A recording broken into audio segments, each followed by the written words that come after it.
I'm Commander Vikas Yadav. I was senior G2 and SSB Kolkata. I was in Bhopal. I was in Bangalore. I was in Visakhapatnam. Different SSB. I have assessed, thousands and thousands of candidates, including stage 1. तो पता नहीं कितने सारे हो गए होंगे.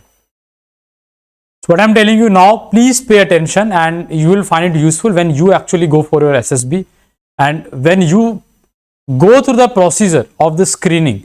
You will find these points, because right now I just given all these points to my NDA candidate who are currently in SSB, and most of them made it to stage 1.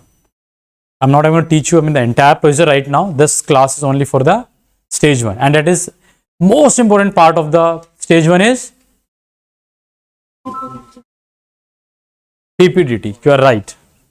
ठीक है, सबसे important PPDT है, उसके basis पे ही सारा वो है. देखो चीजें सारी इंपॉर्टेंट है, मतलब ऐसा नहीं. काफी लोगों को डाउट्स होता है कि क्या इतने लोगों का OIR चेक होता है. वहां पे सर 300 लोग बुला लिए और आधे घंटे बाद ही हमारा स्टेज 1 वो PPDT स्टार्ट हो, क्या हमारा OIR चेक हुआ होगा? सबका OIR चेक होता है, हमेशा होता है. It's very easy for us to do, right. आजकल तो ऑटोमेटिक हो जाता है, कंप्यूटराइज हो जाता है, वरना तो स्क्रीन के ऊपर की है, उसको रखा 10 की है, 10 लोग बैठेंगे. अगर 300 बच्चे भी हैं और 10 असेसर हैं तो एक पे कितना आएगा? 30. और एक को 1 मिनट ज़्यादा लगता नहीं, उसके ऊपर की रखना है, सामने आंसर चेक करना, नीचे टोटल लिखना है, राइट. तो सबका OIR चेक होता है.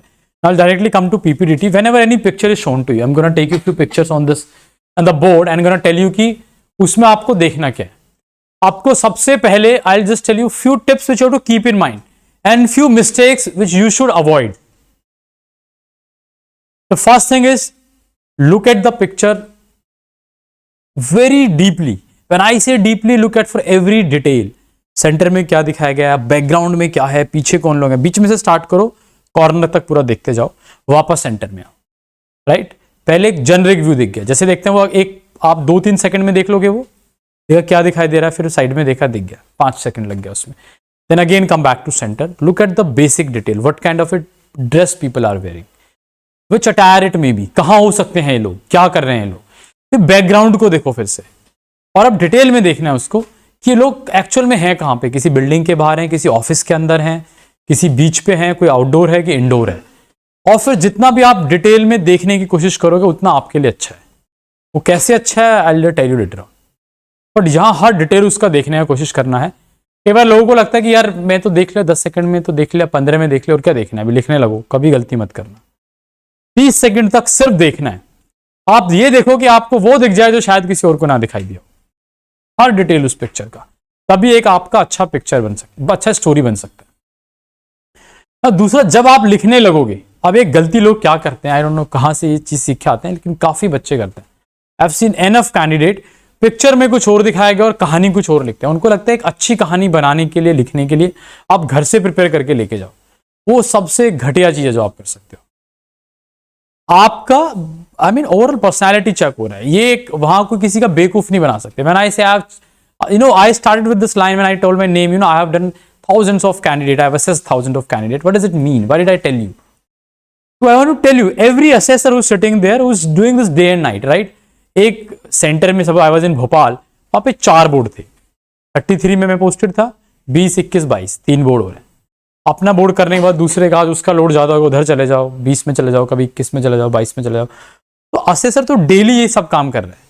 तो डेली करने के बाद तुम्हें लगता है कि वो उसको समझ ही नहीं आएगा कि क्या है क्या नहीं है. और जब आप बच्चे को असेस करते हैं उससे पहले हम भी पिक्चर को देखते हैं डिटेल्स में. इनफैक्ट हम उसको बहुत अच्छे देखते हैं, हम पीछे देखना स्टार्ट करते हैं, आगे तक आते हैं. ऐसा भी हो सकता है कि कई बार थोड़ा धुंधला पिक्चर है, पीछे से एकदम क्लियर ना हो, पीछे वाले बच्चे को कैसा दिखाई दिया, आगे वाले को कैसा, तो हम पूरा वो देखते हुए आगे तक आते हैं. एंड उस बेसिस पे देन हम भी डिसाइड कि ओके ये इस तरह का पिक्चर है, इस पे क्या क्या स्टोरी बन सकता है. तो आपको जो भी स्टोरी बनाना है वो रिलेवेंट टू द पिक्चर बनाना है. अपने मन घड़ंत ऐसे नहीं कुछ भी लेके जा रहे हो, हवा में कर रहे हो, फिर जबरदस्ती एक पिक्चर आप एक स्टोरी बना रहे हो, उसको उस पर अलाइन करने की कोशिश कर रहे हो. क्लियर है? अब ब्रीफिंग वहां जो भी मिल रहा है उसको ध्यान से सुन रहे हैं. ब्रीफिंग में बहुत सारे पॉइंट आपको मिलते हैं, तो I'll also going to give you briefing here. और उस ब्रीफिंग में आपको काफी सारे इंस्ट्रक्शंस मिलते हैं जिससे आपको क्लियर हो जाएगा कि मुझे करना क्या है. उतना भी ध्यान दोगे तो काफी चीज आपको ऐसे ही क्लियर है, राइट. तो आपको 30 सेकंड तक पिक्चर दिखाई जाएगी और फिर 4 मिनट मिलेंगे आपको स्टोरी राइटिंग के लिए. Thereafter all of you get up and go outside. Then you will be divide into different groups and group wise आके आप अपना डिस्कशन करोगे। सो ये जब आप ग्रुप वाइज डिस्कशन करने के लिए आते हो और जब ये अपना स्टोरी लिखते हो, जो जमा होता है आपका शीट, उसके बीच में काफी टाइम होता है। कितना टाइम होता है? किसी को 15 मिनट मिलता है, अगर पहला बैच है तो 10-15 मिनट मिल सकते हैं, किसी को आधा घंटा मिलता है, और ज्यादा भीड़ होती है कई बार 2-3 घंटे भी हो जाते हैं। आपको उस टाइम का बहुत अच्छे यूटिलाइज करना है, उधर ऐसे बकर नहीं करना है जैसे अभी कर रहे हो ना, इधर खुश चल रहा है तुम्हारा, वो नहीं करना है। कम से कम उस टाइम में आप, अगर आपके पास सपोज आपका सबसे पहला बैच और आपको मुश्किल से 15-20 मिनट मिला, उसमें भी आप कम से कम 4-5 बार प्रैक्टिस कर सकते हो। अपने नरेशन का प्रैक्टिस करना है कि how I am going to narrate my story, क्योंकि narration is the very important. Pen नखून मत खा यार, है ना। Narration is the very important part of the stage 1 और यू कैन से पीपीडीटी। आप कैसे नरेट करते हो, उसके बाद आप डिस्कशन पे आते हो। अब बहुत सारे लोगों को डाउट आते हैं, एक बड़ा ही सवाल है जो लोग अननेसेसरी क्रिएट भी करते हैं। कई बार ऐसे पूछते हैं कि सर फिश मार्केट बन जाएगा, ये हो जाएगा, वो हो जाएगा।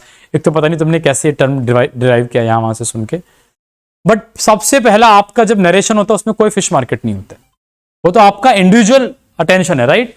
आप जो भी कर रहे हो वो इंडिविजुअल बेसिस पे हो रहा है।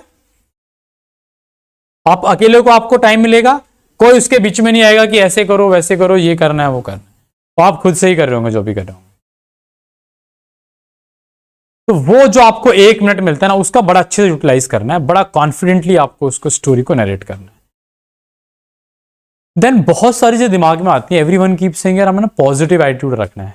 आपने सुना होगा ना ये, वो जाओ सब पॉजिटिव बनाना है। पॉजिटिव का मतलब क्या है? लोग बोलते थे पॉजिटिव एटीट्यूड, काफी लोगों को तो डाउट भी आता है हमारा कौन सा नेगेटिव एटीट्यूड है ना। मैं क्लास में सोई तो रहा हूं, इसमें नेगेटिव क्या है, राइट? नहीं, okay.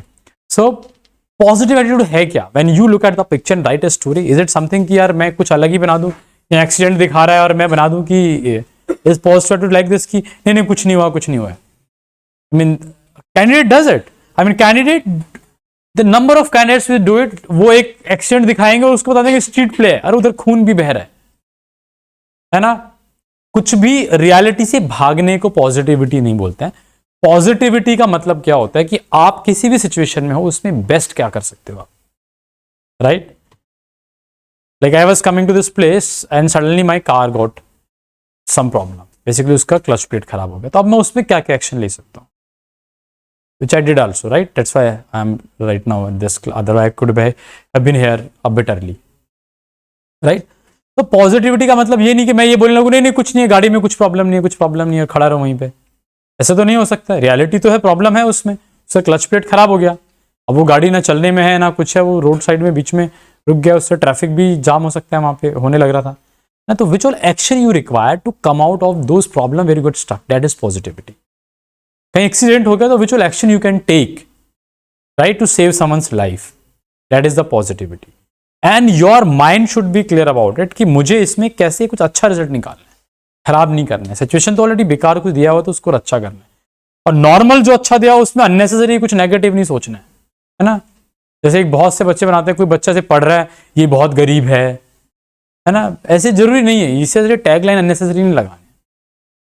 Think something where you can drive some of your mind, your intelligence as well, along with the positive attitude, right? बस इतना ही ध्यान रखना है। Now जब ये डिस्कशन पार्ट आता है तो डिस्कशन में आपको क्या ध्यान रखना है, आपको रिलेवेंट डिस्कशन करना है। Do not start with discussion with the what you don't agree, what you don't like in someone else's narration, right? You have to start because main aim क्या है डिस्कशन का, to come to a common story, common conclusion. And if you are not coming, you are only digressing. I don't like your story and they're candid to see. I don't like chest number 12, 13 and 14 story. They are so bad and something. No. First, try to do something which are aligned, which all places you are aligned with other candidate. अब alignment का कैसे पता लगता है? सुनना पड़ेगा, right?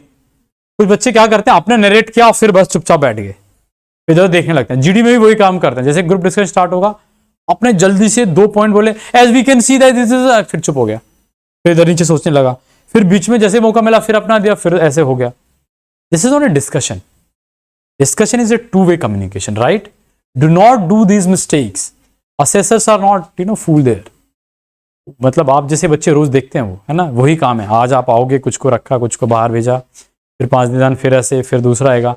5 दिन में हर बार एक नया लोट आता है। जहाँ सेंटर है 5 SSB हैं, 4 SSB हैं, वहाँ तो हर रोज आ रहा है।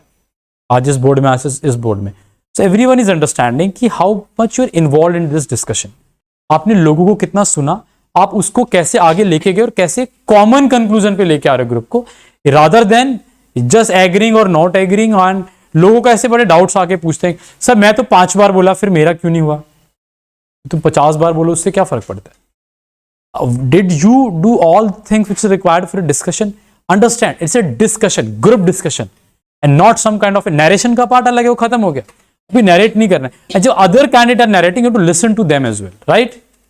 बस ये ध्यान रखना है एंड ब्रिंग आउट कि आपको क्या लगा पिक्चर में। डिस्कशन में ये बताओ कि पिक्चर में मुझे ऐसा ऐसा दिखाई दिया, इसलिए मैंने ये स्टोरी बनाया।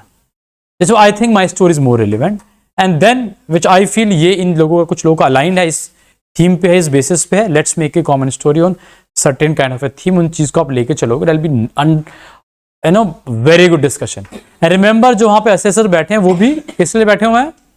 सेलेक्ट करने के लिए बैठे हैं। जो बड़ा मिथ है कि रिजेक्शन के लिए बैठे हुए हैं और 0 सिलेक्शन है उस बैच में, ये करके बच्चे अगर नहीं दिखाएंगे तो problem. If you show some kind of enthusiasm या आप अपना अच्छे से काम करके दिखाते हो तो सिलेक्शन होगा ही होगा।